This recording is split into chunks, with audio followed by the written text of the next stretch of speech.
Aba Onua 95.1 FM so enwume no nsia kasebo ebre aso yeda wase ese afidie no eda ha no mo se ebre so se yi a ensem no yaboaboa ano aso no so krogin ayifin afrimu ene de eba besom wo yedi kai de bia kwa kogu www.onuaonline.com eno eye online portal enu nti wo kwa na wadwodwo ho no akwa kokenkan bi eno no ensem no elbrofo kasemu saa so ne yedi mfuni so na say Uba Onua FM 95.1 Onua 95.1 FM honso ba na oba be like page no amaye fa comment gu ho ebe papa mu no ye bekenkan e de amawo na afi wemia share no so na yakoyenim yensem wa ye di ba nyina no ye di mfunu aka ho fefefe e wo Facebook no so a oba onso be ba bekan ye ho na ensem ye de asomwo ene anwumre de eba no edoso na de edi mu akotin ebi e na etiti soyi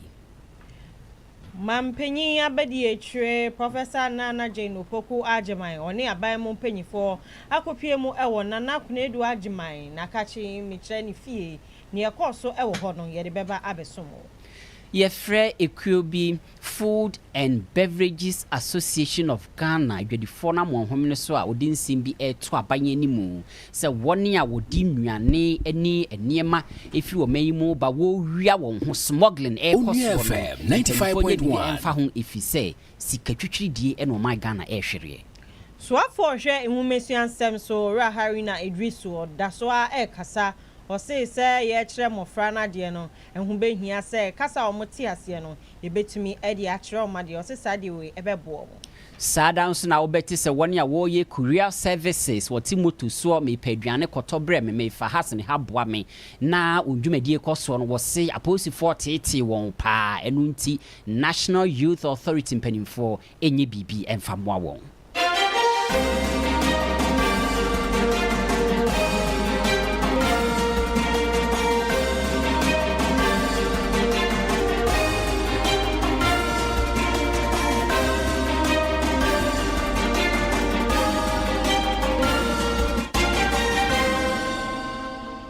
Onua FM 95.1 Don hwe baako entemo gibre ne mfa ensem no enchichirimu ensomo ye ne ya gibre ne de ensem no eba besomo no medin de Abubakar Sarpong ene anwumre mene Nana Afia Oforiwaa ye hyase a na ene mampanyin abedi etwe Her Excellency Professor Nana Jane Opoku Ajiman na wakwakopie mu ewo enkane First Lady na kache Nana Kunedu Ajiman Rollins ni fie ye nyina ye ni se Nana Kunedu enche na wada ni nsabenkum so na we idea ayare hosem edi ama oman Ghana nyina ene ahusua ene prof enyo no kwa na kopie mu ewo honom oni aban mu mpanyifo bebre na ekopie mu ewo honom a wo mode ya konsem ede koye koma ehusua no na ewo instruction a omukopie mu ewo na Onua FM 95.1 prof kasa no ena wode atudwa sa aban no beboa na eyiyo no ne woso mu ye bia wo metumi aye na omape bebi kama ede ama mame Nana Kunedu Ajiman Rollins na wo kasa no so wode tudwa na ode nsebi etre mmofra ne se wo mo enka omakoma ento wo mo yem na se na medi nkankan ye no enye prof nkoa ene ko ye aban mu panyifo a soafo mo hwensase ene soafo hwensase ene obo ade ne pa ode adom oman Ghana so okopie mu ewo ho oman no futu samfo nso ekopie mu ewo ho no ma na wo mu nyina wo kwa akohye ebusua no den ebi nso mpanyifo achichiri ene anintini bi nso bepie mu wo ho no ma na we no ayare hosem na mame ekasa no ode nsem bi Onua FM 95.1 na wo so wetie bi ewo waso opa kasa san ya na wo numa sam aka nti ni bebreka de baka se ba mamu nyina titru mofa no no monte asenso sai nyina so ye wo ho ai be susu mumu na yenso saa no eba ne saa no a sade enim no obia ne ekwan a wafa so a nipa no wahwe na je nti nyina wo kwan a fa so yesu no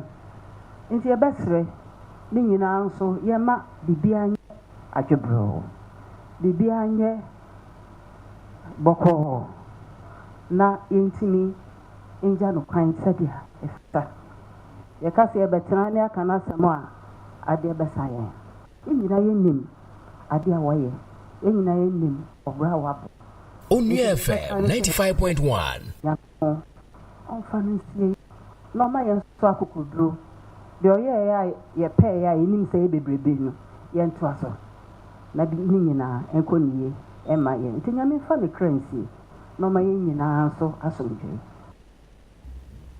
Professor Nana Jane Opoku Ajiman, Vice President, and our tinning canon. Na sena mdi kanka ya no kwa ne kopiemu e wo honom na na oye bampo nso kopiemu e wo honom. Elvis Efriye ankran so e kopiemu e wo honom. Na yade a NDC amanyokuo ne mu twetwefo panyin Fifi Kwete ono nso e kopie honom a wo kasa osi na nakonedu Ajiman de o my Ghana yere entumi infinida esanse waboa yie pa chicho emma waboa amama oma komenim e wabrabo mu na Council of State aban futufo mampanyin futufo womo so womo Onua FM 95.1 honoma womo so womo kasaye mami Betty Mold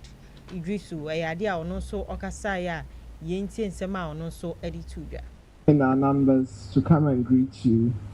And there's so much to say, but much more will be said at a more appropriate time over the next few weeks or months. So we will also use this occasion or this moment to ask for permission to leave. I think that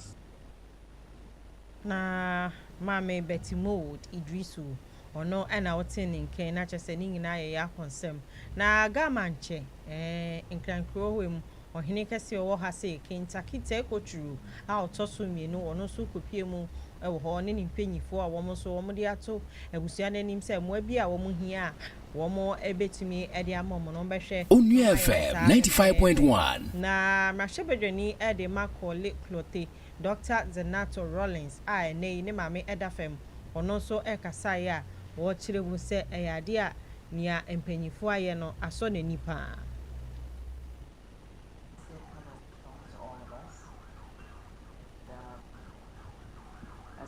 God knows best. Because everyone seems to have a story to tell about how they only saw her the day before. To her, they had plans with her a few days before that. And I think it's a blessed way to go without having to suffer and go through a lot. She lived a good long life. She served her country with diligence and dignity and dedication. And even as a family, Onua FM 95.1 outpouring of love from across this nation, across the continent, and across the world. And indeed, we feel privileged to have been part of that story just by being related to her. She set the bar really high, and many people have come and spoken so highly of her in person and via social media and the mainstream media. We're hearing about testimonies that we knew nothing about, speaking to how she touched people's lives in very personal ways. As you said in your remarks, perhaps this is not the place to tell all the stories, because I know you have a very personal story. Onua FM 95.1 And I know that someday Ghana will hear about that relationship as well. There's a lot people don't understand and don't know about her. But everyone's personal story will paint a picture of the woman she truly was. We are privileged by your presence here today. We are honored by the love that you have shown. And we want to say a big thank you. And may God richly bless you. And indeed, your words of wisdom, I believe, have touched everyone here. That we give her befitting farewell with the dignity that she deserves. Peace and harmony and respect. Thank you so very much for being here. Onua FM 95.1. Ebusiafo ani a wote ye Dr. Zenato Ajimai Rollins. Mami a wato no ne ba odi kan. Osanso mrahwebedwani de ma call clote ono ene kase ya o se ni amaya ma ne nyina no neni so. Woni a woton niema woni a woye niema edwadifo nkabomu ku baako ewo my Ghana ha ye friend Food and Beverages Association of Ghana woye enuane afenso anonene ne ade wonkabomu ku ne kasese empanyifo se ewiase so ankasa otiri ho ayiyo yibone eniema bi ekoso a woso adwene ho a wonte ase kra amanfo ye de friend smuggling ani wose edwadifo bibiri wo my Ghana ha no mo sikyire anwa emu entoma eni niema ahoduo bibira woton ewo Ghana ha no no wonfa nkofa 95.1 bia port ho no emesika etuo kakra wo se tetete ede yo man ye no sa amanfo no mpese obedi sa amra ne so kra wo manyi border so illegal unapproved route nene wo twifa mu seya smuggling kwa ena ikui se amanfo binum ya wo se ha won eninti aban enye bibi emfa ho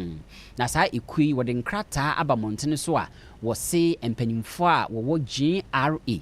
Ghana Revenue Authority for enye bibi emfa ho afei nso kra no empanimfo a wo National Security afei Trade and Industry asuyeye wo nyina enye bibi na saa smuggling na ekoso no etu entwa ekoyi krata wo de aba no wo se saa niema amanfo binum eye no emo wo manyi ahwiri sika ema wo man no eboka afei nso niema saa amanfo no ewia edifa border so de ba no yentimi emfa 95.1 se niema no eye papa se ye bone se edimraso enimraso ni nyina nya ade a ekoso sa enu nti sa akui se mpanifo nya bibi mfa ho pa na saa smog na ekoso no etu entwa na wo se wo keka efunu no wo keka dia madam pai mpanifo a wo manyi asi kasem aso ye ho no mo ya finance ministry no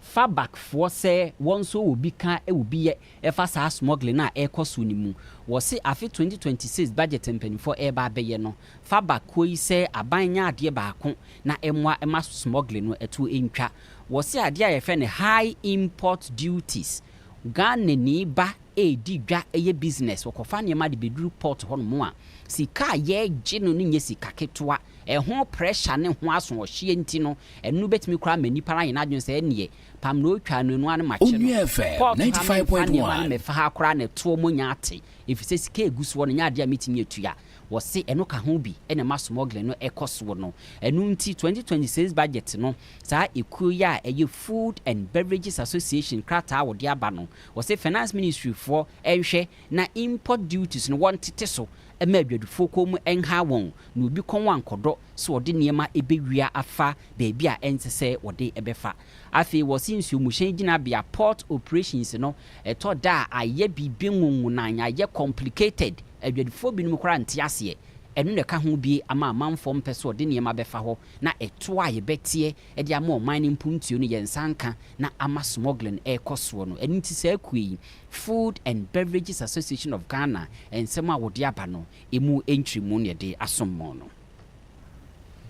yenko insefufro Onua FM 95.1 semso ra haruna idrisu na wo kase wose ehu behia pa se suku mofra yade kasa wo moti ase yi ebe trauma de na wose se wo hya ase e de trauma de ebebo mo ama de no musua no wo mo ati ase yi ebi onso de atodwa se enhwehwemu a aba ene se wo de emofra kasa wo mo kan wo fie e trauma de a wo moti ase yi pa ma ne kwa akire tina ehu abehia se yade be hye omase se wo mo hya ase efia de na ne de ahye omase enti endu se wo mo benyi no na ne ye trauma no wo mo ati ase yi enti nsema wo de tuya. I understand that my directive to the effect that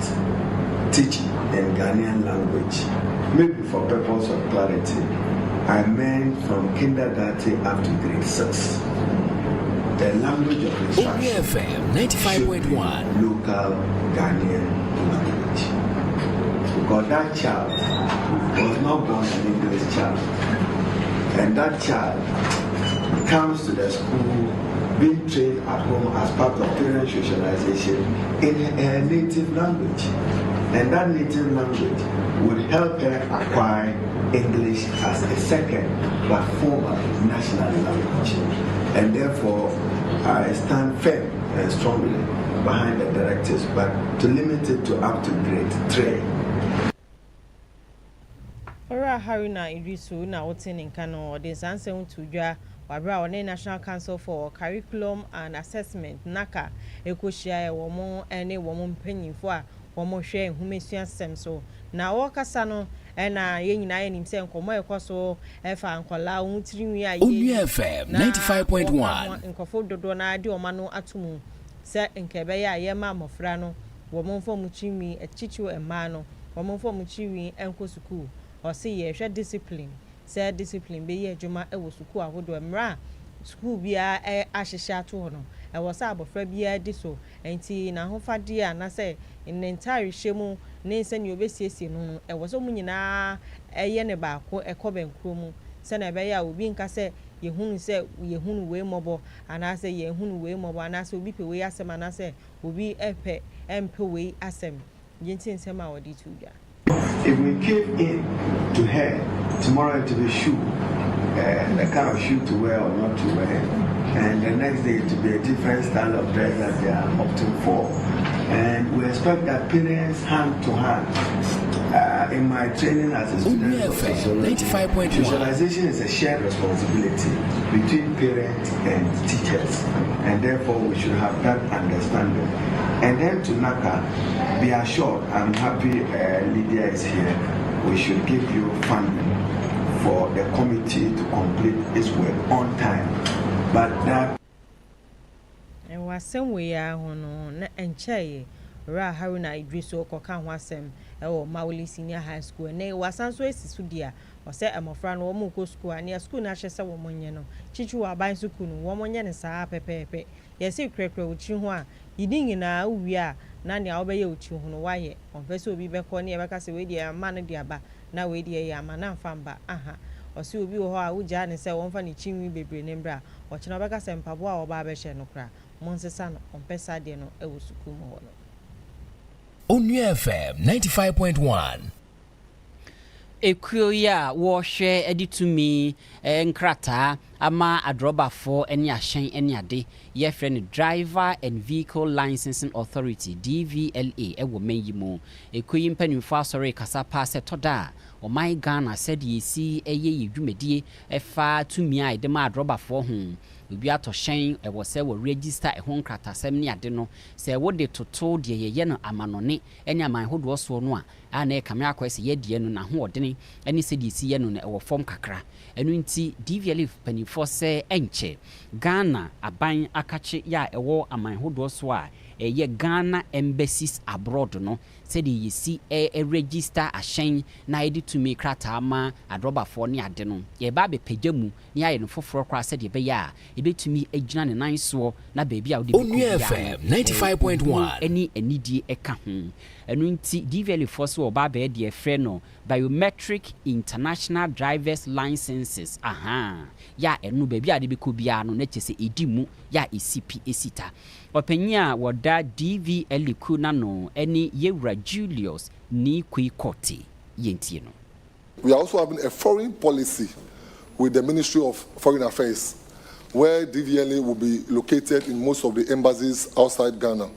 If anyone here gives you a passport picture and tells you that get me driver's license, that license that will be produced for you is fake, because we need your biometric details to be able to produce you with a driver's license. But they are not here. So most of the license they have outside there is not really correct. It's not correct.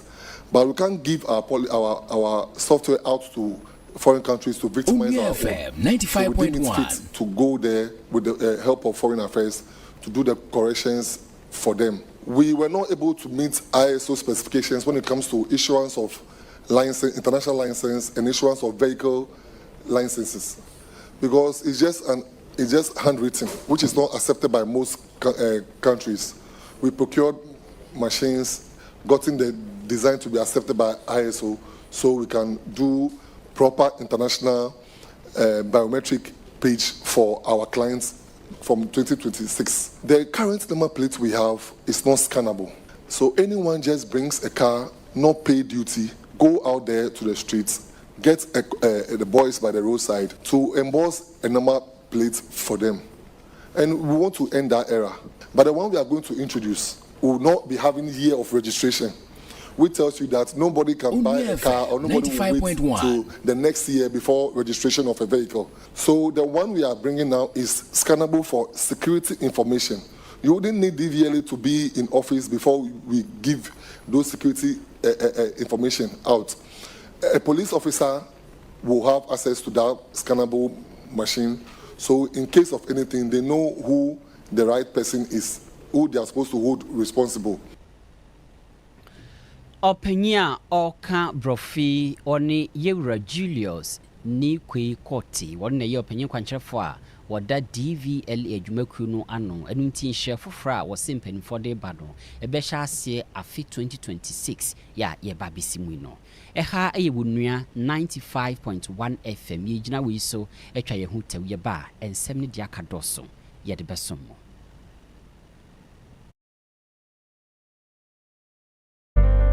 Hello, Ovia. You're from a Felicia say. Find us in our class prefect. Mena me mid-morning show host of a Juma on Onua 95.1 FM. Juma AM Mondays to Friday, 10 o'clock AM to 12 PM.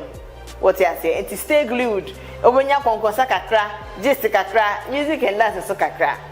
Bye bye. Onua 95.1 FM. 5.1 FM.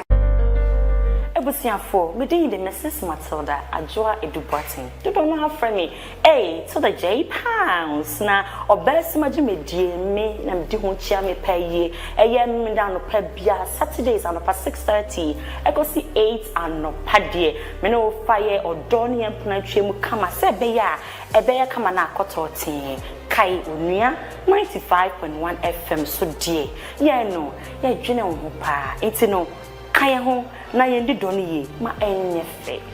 Onua 95.1 FM. 5.1 FM. Hello, midin de Ohima Echampoma, Onua Newsroom, Onua TV, Onua FM.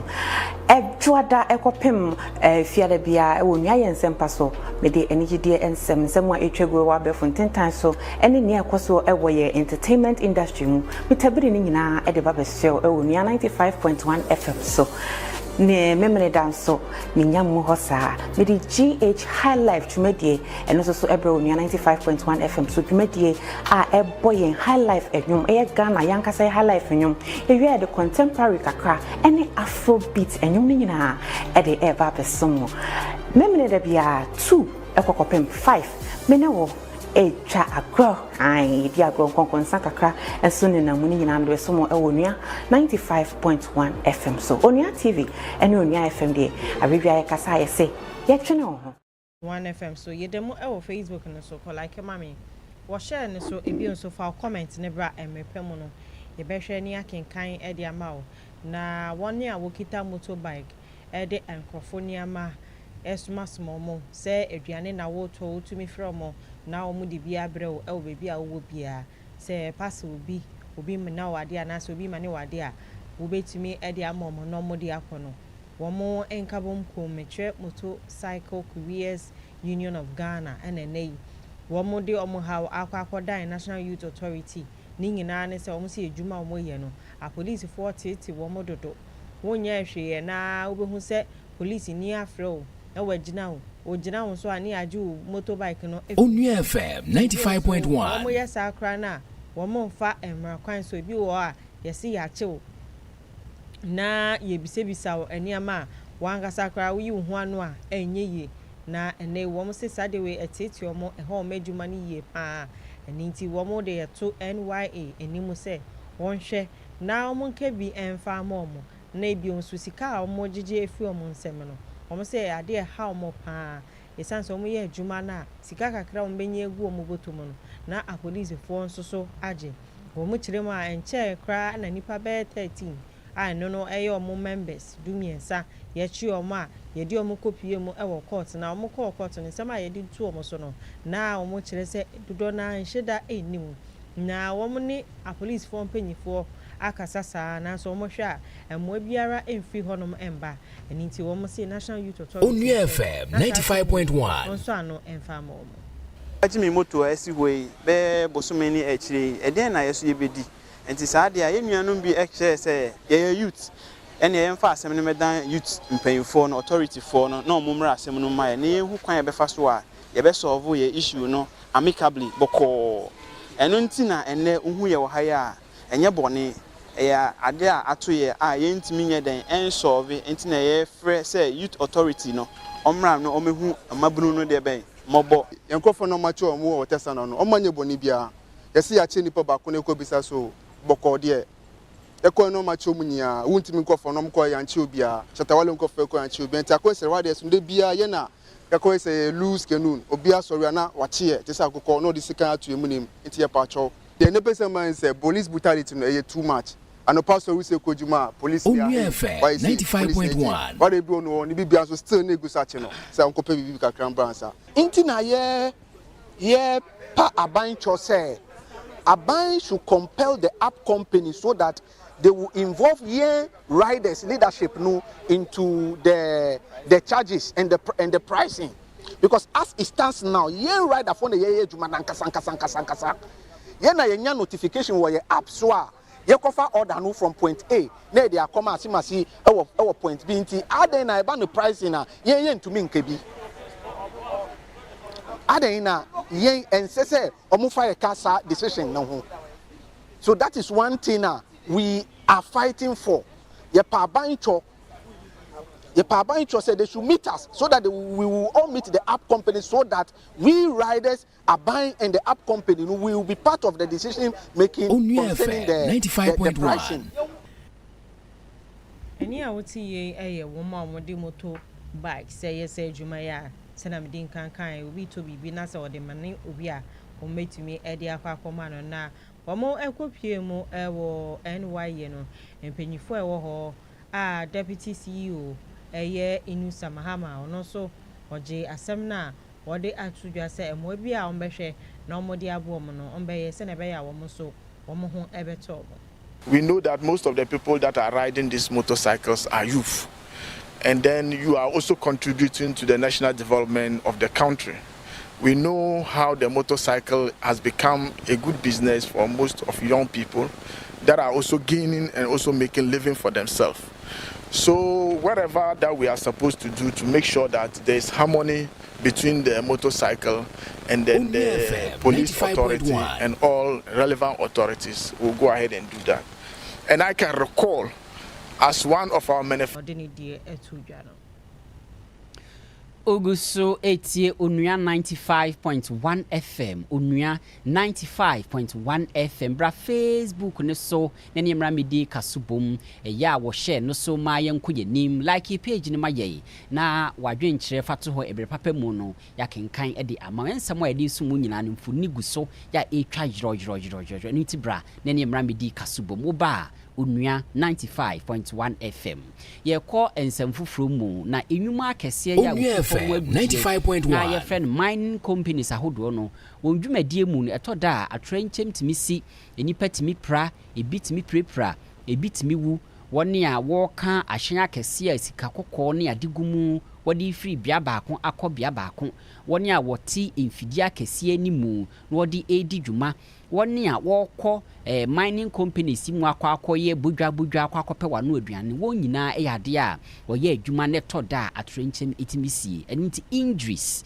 pra yade a eta ekoso pa na ni nyina mu no eku a ye frɛ no Ghana Chamber of Mines akeka won ho abomu a wɔse wɔyɛ bibi na aboa ama manfo ahobambo etimi atena hɔ no mu dada wɔse hwemu bi a waye afi 2024 report wɔde ba ye no sɛ mining companies akese no atrenchem AC amanipa ahwe ne nkwa Onua FM 95.1 no yɛse eno de kɔ form kakra ekudru wɔhamu abupan aduanan miensa nanso se yesi enipa prepra ano edini serious injuries no eno de yesi emani musu kwanimu ekodu wa hamu abupan adusiam bienu 62%. Ni nyina mu no Chamber of Mines ese woye bibi edi nhye fufuru bi aba ya edi ahobambo mapa ebetimi aboa woni a woye adwuma ewo saa baabi a yetu fom agudie companies akese no emu yenti mpanimfo. In our industry, we say safety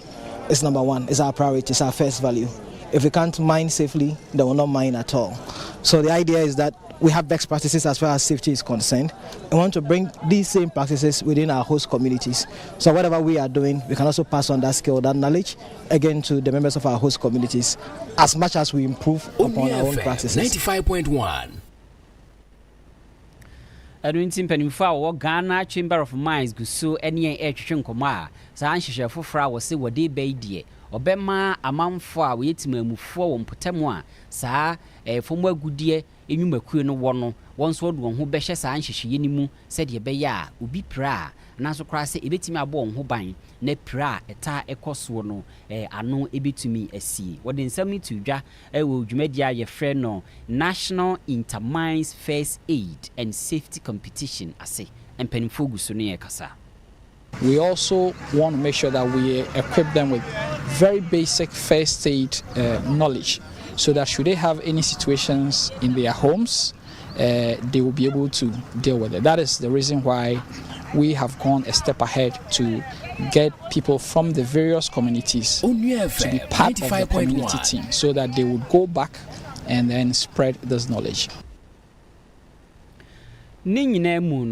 Openyi baako ya woye mensini krache edema Amansie South empotam honomo owura Benjamin Mafo enso eka bito so se woni a eka bi wo mu nyina ya wo nimdie fa fomu agudie tuo ho no wo nyina nkeka wonsa emomu na wonyere won hoen se de be ya saa atrenchem pra eni wowuo ya eta esie ewo mining companies akese mu no etu betimi etwa. As a mining community, there are a whole lot of our citizens who are engaged in mining. And I think it is in the right direction that some of these education should be given to our people so that they can take safety into consideration in the course of their work. Onua FM 95.1. Mafo woye mensin krache edema Amansie Central empotamo honmo. Yanko insafu from na yenyina yenim se afarefo eto de bia ye ka kire mo se wo mo fo mo niame enguo enkoda eno no eye close season ni nyina ne se ye ma ho kwan ama enam no wo mo etumi awu bebre egum se ne be ya emoa no wo mo bekoso adoso na abrini na ebetumi enye bi na yakwa chi omo a yenso yetumi enye bi are saa so na okopie mu ewo kwa ya huduo mu a ye was a close season bi ye ka say emra no ehye wo mo ekọ penam ewo nwrem abomofo se wo mo mfam akode engu honom na wo mo ntwen se na be ya emoa no wo betumi awu bebi. Onua FM 95.1. ye kamia ye se enkofo aso ayedin ye pa wo mo de sa close season no wo mo emfa nya adwuma na emra no so se si yesi close season enko kwaye mu enko fa emoa wo ho no manase enkoche emoa wo ho embeton embewibi na se wo ya wo se emra no ene edi na ukopie mu ewo zoo a ewo Asante Mantema empanyifo kire se aboa bi a efre no buffalo ene waterback a mo ewo ho ewo mfonini mu ko Facebook ne so a we hu ewo ho no wo mo nsa ka wo mo esan se obi ekokire wo mo a wo mo hu ye omoko ji omo efri omo se omo ko rescue omo na enise ebanesa ose ye nyina ye kan hu bom na sa emoa bi sa ne ye bo omo ho ban se na ebe ya abrini na ye benye bie na ekoba ne se emoa ne nyina Onua FM 95.1 ye omo a ebedru bebi no emu dodo na besa ye hu omachikra ye ntie nsem a Dr. Meyer Zeka a ono no eye manager edeba Kumasi Zoo odi etudwa yewo emra ye frɛ no close season ohwɛ Forest Commission Wildlife Division laws a emra na ewo no sɛ afibia 1st August to 1st December season a enye sɛ abɔfo ne ɔmamukɔ ewrim ekɔchiche mu a ɔmunkɔ chibi because that time no bebre awo bebre so anyem so ukochi omo I say o kum a whole generation na ohwe mo we I say ni paboni fobi akokum omo mame mo aja omo sa Onua FM 95.1 and try ye kra because yes the person yen kum mo nyina ewo Ghana asasimu yes ya dachi no enkoye my nyina ye nyina ye nim say ewrem mo amu ewrem no omo importance bi my ebi mu use no as aduane ofa mra kwan no so a utimi ko harvest bi onya license bi ana aduane mai ebi mu so di bibi duro so ye kuma mo basa sa omo san etrese ye say ne nyankompon pese emwa we omo ye mai en was so na emwa we ye di aba no de bia e boka to say 800 cedis I ready to nantwe milk ema omo anything I ka o hwe ba wo kuma se na Ghana bibia wo pese ogbo no obetima be adopt emwa we ye frɛ baako Philip na ye frɛ baako Larbanga kyerɛ sɛ ekro na omudi no free bae obetima be boa kuma sizu obetima be boa aban na yatimi ahwɛ mu ye was sansan we mo a woni a anasa so ya o mo hwɛ yakwaya hodo so wildlife division I no ewo forestry commission womo say womo be ye nkyerɛkyerɛ di ama obi bia wo man ni mu se ne be ya ye nyina ye beti asese saa mo awe enye omu nyina wo se wo kwachi omo ekore eto de bia agya omo no mo so mo na muntumi wubi se ne be ya ibi be ka wechi na ye kwachichi wo mu nyina re sadia ebe ha adwen Yeah, twaso akwanim ewe wonua 95.1 Onua FM 95.1 emu ye konsem fufuru mu yenim se encheye na bole empotamo hono mu gonjafo ani wonua no brefo ya yesi nyina no eye two ethnic groups e wampotamo hono mu na kamya kwaye se menti me ho ase bia ba beto wontem na enam so mai hono mu no ekoye beja kakra ni nyina emu no mpanimfo no eye de obetumi se de beya asumdwie ebetimi akoso enam so ama bambo adwumayefo security operations a ewo bowling mpotamo no wa memma won homene so paake ka won ho abumu a akwa boafa bowling nkura hodo bi mu ne mpotamo ho no mo na wode kyerɛ won bobre eda wa hoɔden ene wontumi adi sɛ de beya amamfo no binya rehwemu sɛ bambo ɛwɔ hɔ ma wɔn enimtu bia kana komanto ne yem na ɛma wɔnyɛ basabasa kra enunti Onua FM 95.1 yes wo hyɛ da boaboa wɔn ho yie ɛtena ahyɛmu ebi mu ɛte motorbike so ɛna ɛne wɔkɔba fa empotamo hɔ no mu nyinaa we ɛyɛ special operations team ya woni so ade hunu no sɛ wɔda wɔn ho adi ama amamfo ahunu sɛ mɛmama ewu kurom security gina ne naso enunti wo a wo pese wo de basabasa ye eba hɔ no no enya ade obema akwan kra edunti otu anamon efa miamia ahodu bebre ya eno ewo bole ehɔ no mo yese ahyan yode kɔye maako wɔtwe 8 service vehicles afi motorbike maako edu ena ni nyina otena so na wonam potam hɔ no mo atwi mumume ekɔba eto nwom ne ade sɛ de bɛyɛ obia behunu sɛ ɛyade a posifo anaso kwa sɛ bambo igina ne naso ɛwɔ potam hɔ emiamia ahodo a bambo adwuma yɛfo itu anamɔ kɔye yɛse 95.1 schools ahodo mu wɔkɔ hɔ afi asupiti ahodo ɛwɔ potam hɔ nso wɔkɔ hɔ edwa market centers ni ade nyina no wɔkɔ hɔ ya ni nyina da no wɔsi wɔye wei amatemamufo a ɛwɔ bɔɔle ne mpɔtamo no ehunu sɛ bambo ho nsɛm gyina ne nan so ɛnu nti wɔnkɔ akomanto wɔn yɛmwe na menteme ho ase a ɛma ne homene so ɛwɔ mpɔtamo hɔ no mu no obia ɛmfa akoma pa ɛntena se enye din sɛ de bɛyɛ a asomdwie ɛbɛkɔ so yenko ensɛmfoforo ma na aban no ɛde kɔkɔbɔ ɛde ama asoafo nyinaa sɛ ansa na wo bɛba abɔnten aba bɛka sɛ dwumadie bɛbɛkɔ so sɛ yɛ aban no dwumadie bɔhyɛ bi ɔhyɛyɛ anasɛ program bi a wɔka ho asɛm a wo de ba bɛto abɔnten a ɛmfa cabinet anasɛ ɛnkɔ mmarahyɛ badwafie ɛmma mu ngye ntum no deɛ mo bia ɛmfa bibi saa bia mbɛto abɔnten Onua FM 95.1 ansa na wo bɛyɛ bibi saa no hunu se ewo se eba mpanyifo ho fa obetumi e de afa twetwe ni panyi e de ma mrahwe bedwefie ai no eye Professor Kweku Danso Boafo na odi afa no so se na be ya wo behwe na bibia konanim na ono so e de aba betu mpanyifo anim kwasisa mo yesa na kyese mra wo se mudi ye adwuma no mu ye abu nanim tia na ade ha adwempa na ene ya na saa kokoboi aba mpanyifo a kire se wo mu ehun se asoafo yi bi wo hono ma ene one na ma ene ye ba be yeseyo ena ya yeseyo ene ye be yeseyo ni nyina so enkofa mpanyifo anim mo ntena se endo mu esuko mbobo mu hu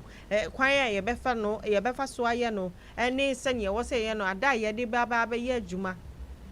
anampo ada ye de be ye adwuma na se ada Onua FM 95.1 be ye adwuma o se wo be hu a ne se o mo ne na mbonten wo mo kasa saa na wo mo pese bibia famra kwan so se na be ya bibi beto abonten kra no na wo mo yebisa wo mo hu nsem a wo mo etumi a kirechire mu na wo ye ne sa na wo de beto abonten a bibi ba wo mo hu ni o mo beka aniti wo mo sre se aswafo dodo na wo mo hwe na bibi biara wo mo de beba beto abonten se initiative dwumedie bia aban no eka so obeye se eyemra ni awo baba de ababeto abonten bia huni se wo se ode kofa mpanyifo anim na wo motena se edomo esuko ebobo hu ne hu omuhu kwan a omefa so aye no ene kwan a omefa so ede aye adwuma wo se wo a wanye sei no emra no ebetwe waso Onua FM 95.1 yenko kaswa ne mpotamo na atrenchem kesi bisi ewo kaswa tobu to hono a ekoye awerhosempa enedei enamso ma yese enipa bese nwotwe ya emumbi krade yese wo yenkra no yese atrenchem no esi ye no atoyem hono a ena sa nipa yi wo hwere won kwa woni a opripra yenso yese na wo doso pa ewo kaswa kwantempon no eso na yese ahwe mienu a ekudi ehia na atrenchem no isi ye no yese ba ko ye sprinter bus ya na hensoma registration number no eye GW 754418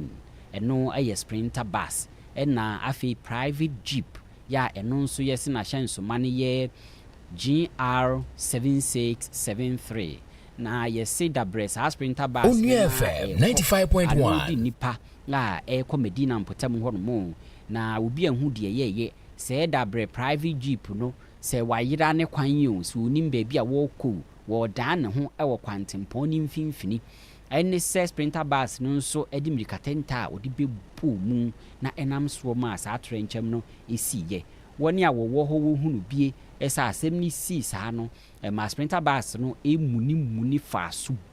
base nsia sama sorting na nya asem keto akra enam so ma to yemu ho a enipa nwotwe kana na wo hwere won kwa na ya free send type na buy but the sana nya ne tire no sana card na reverse akwa reverse na yes we susu avi no ntada dey why 100 dey na wa kira ya na point na omunya omo rose na ko fi kwapo be nu kwapo amusa na emche ya peja no kwa peja ka na ko verse 3 omo wu da da famo second down so serious ba menya oh me dey me sim ni metu kwa verse 7 na 6 go roughly go think kwa da na omo go kwapo no na two kwapo na kama ya peja ka no kwa da zo okay, best at 3 na go but ya fa ka no so na ko bele 2 na kan da mo so omo ko dada I'm say driver no ofri me fan so free circle e no ko kaswa and I'm say taxi driver be here de ben e cross no no so person de bebo taxi ni to into the car no fro pavement no e man is sama so to here be say 3 times the fan is enkofo be say enkofo mo car no almost getting to half of percent omo no mu here omo nya bi car no po e be da e bi ni mo so ma e be peja car na se ye ye bi ni mo fi car na se 95.1 e bi ye bi ni mo fi car na se so say omo no my condemn by mate ni driver na I think say driver na happen there de ben any apply ni mate no e bi a when bu e fa no the speed na e ba nti e na man say on tia break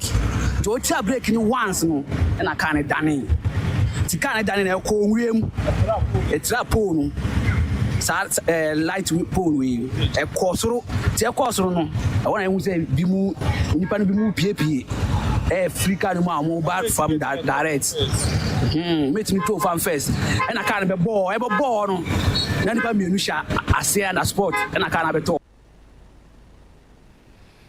abusuafo uba Facebook no so na ahwe mfu na yetwagu no a yare ho sempa eni tibra Facebook no so Onua 95.1 FM Onua 95.1 FM na like page ne maye Onua FM 95.1 ye bekenkan ediamawo na afi share ma afoforo so ensa enka bisa atrenche mu isi ye no ade a igusu ejina mu na yeje ensem yese woni a opripraye no yede won ekọ Amanfrom Polyclinic na Africa Soa Mother and Care asupiti kese wo hono mono nyina mu no Chief Inspector Joseph Mensa ya wo Amanfrom Police Station enso edinsem ntrimu ebaye. Well, actually, we are at the office when you had a call that there's an accident which has occurred at Tobut area. That is Tobut towards Kaswa. We quickly rushed and we got to know that it is a sprinter bus. A sprinter bus and then a car being parked. So we are about to investigate. And so far, when we came to the scene, we realized that there was a little casualties. And for look of things, we also had information that 2 or 3 people have also passed away, which we are about to investigate. Currently, we can't specifically assure the public that it is true that there is a fatal. We are about to investigate, I'm saying. Actually, our drivers on this stretch, honorable, if I'm not lying, there's the way a manner they drive speed on this road. In fact, we can't just say it here. We have been advising them more times, educating them more times, but yet,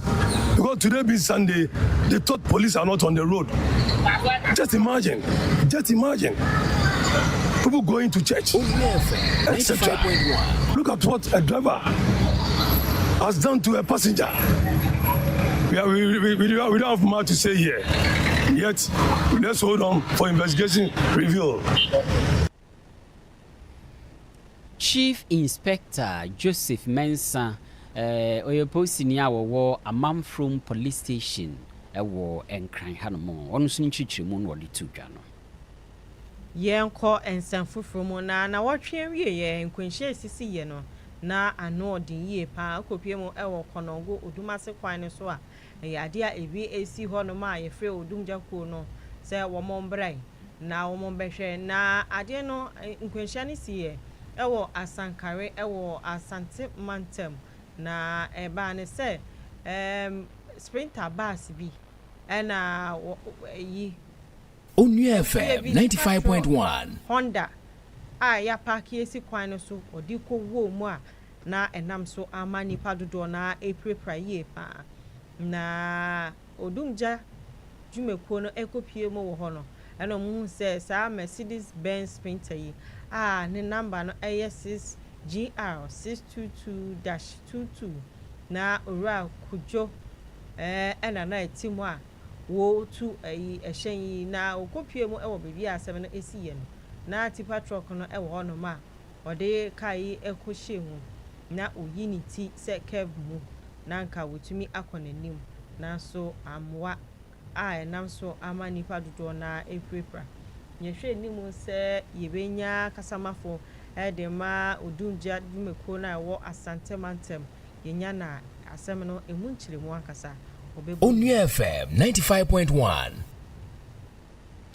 Yeguso ekoyenim ewe yenkasebo emu yenko ensamfufuru mu yenkonko gina court dan mu na owura bi yese we Nigeria ni ye fe ni Destiny Austin Omon na wonu dwumadi a wodi ni se wodi ni dwuma wo chorotro nsem wodi video mfuni ni ade ekugu internet ne so de ekyerɛkyerɛ ensemu eno ye kan se wo ye blogger se dwumadi bi na owura Destiny Austin Omon no we Nigeria ni wo ye na yeso anya mfie aduanan ensia na watro ensem bi a yese efa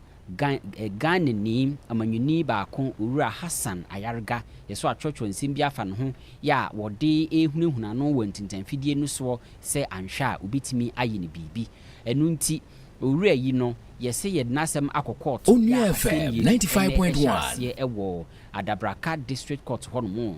na ni nyina mu no ene se encheye ena papa bi a yese wo ye ibufo hene elfi Nigeria wo Ghana man mu hanamo na wo betie yese osi wo ye bayira afahye wo betie yese osi wo si ne ho hene ne ade ema ensem befa ne ho bebre eno ena yese wo Owura Hassan Ayarga na no akotum bi a saa branti ya wo ye Nigeria blogger no wonso watintina internet ne so na wo keka nsem se wone Owura Hassan Ayarga no wone de befe so pa enti yedna kwa kopie mu court ya akwa edu a yede abono no yese publication of false news, offensive conduct any ade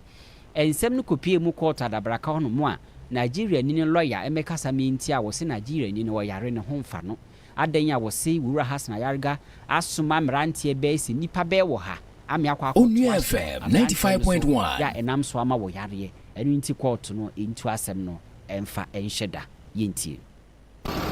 What happened was that my client contacted me this morning and said that he is unwell because I think maybe because of the assault that was perpetrated against him, maybe the pains are now coming. So, but he went to the hospital and they gave him an excuse due to his condition. He's on bail now, the police inquiry bail. Okay. Yes, one of the charges is the first count is publication of false news. Second charge is there's also threat of harm. Unless I can check the charges, but I'm not too sure. There are 3 charges that was levied against him. But we have confidence in the court. We believe justice will be done. So we have confidence in the court system in this country, and we know that nobody. Onua FM 95.1. Nothing will happen. The law, no matter how big you are, we will not want to go into we don't want to go to the merit of the case. The case is already before the court, and we know when we get to court, everybody will present this case. The prosecution have a duty to prove their case, and the accused person also have a right to also defend himself, and that's why he has engaged the service of a lawyer. So let's leave that for the court. Let the prosecution bring their case before the court. Whatever they are saying, let them be subject to judicial scrutiny. Any ati ye lawyer ni a wojina mu dia ma se aban no ene woni a Onua FM 95.1 no emwa ni nyina ene se ade a wabo bibia ba so se wabo ama school no ejina ne na so ebi onso aban we wabo aban na ba so pa se project ahodo ana ekoso e wo school ni ma na edu bebi ato na jeje mu no aban ahwe ama o metumi ewia ekonani na wo kire mu se ade ba ko ho mo pa ene se amofra no enkonya wo mo tena so ade sua ade no ade a enno so ye ka se wo mo adi 80 years nti wo mo ade dwumedie bi ahyehe so eno no anniversary na 1946 ena wo mo ti sa suku yi se wo de betete emma na wo mo so wo mo da che no akonanim na so wo mo se sene nema si ko no anhwe ni ya sa abota ya na isi wo mani so wo mo de ti sa suku yi enhweda enkoye ni nyina ne se emofra no omo besuku a bibi omo betena no eyade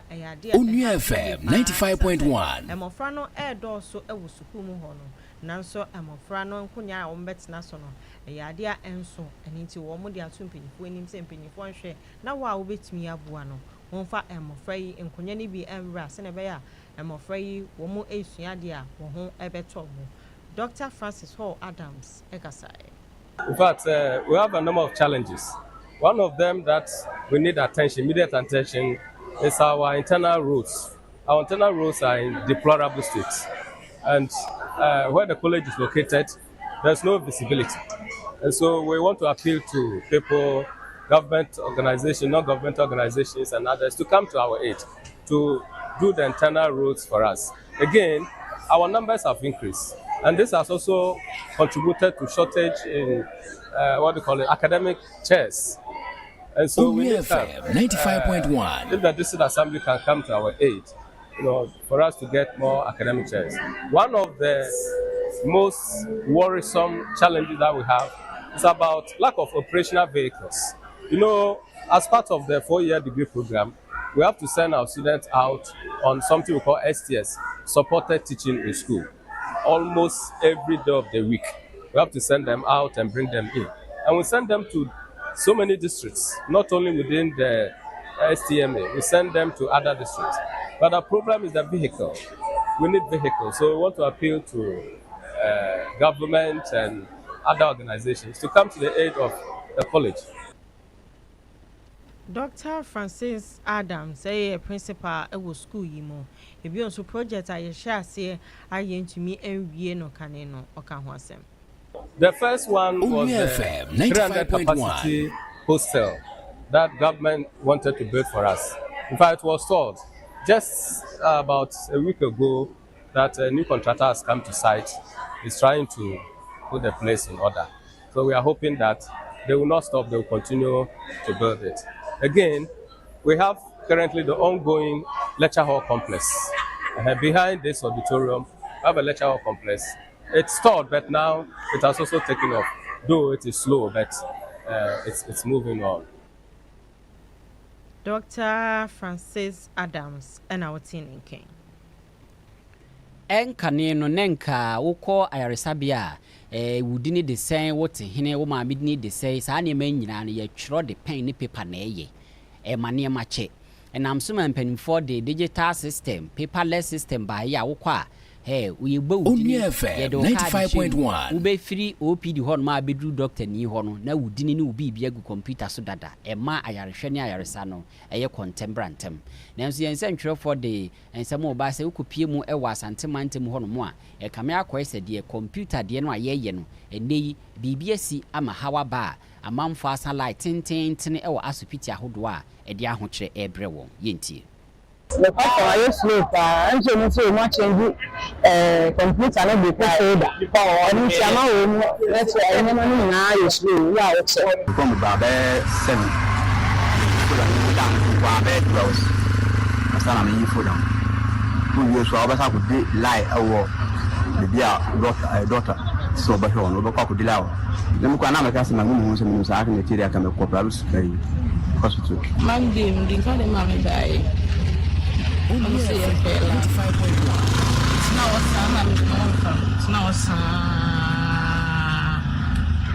they say you 5 hours not I didn't buy.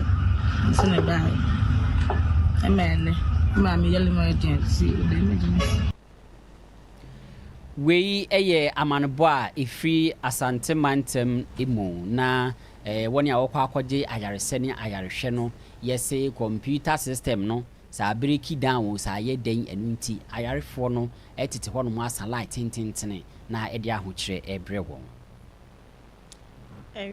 gina we so ne de ninga na isi mo amode mo comment de ba e wo Facebook no ye beda mo ase na enya me nko na me be ye atwuma no ye semfo e William Asiedu akosia asabia sumeni waboye chimdom papa Nedim Brown Onua FM 95.1 ye ko Facebook ne so mama boy nyina ya da wase medi edina na Afia Oforiwaa mene Abubakar Sarpong yadamwase amamumu enitie ne hwa enyado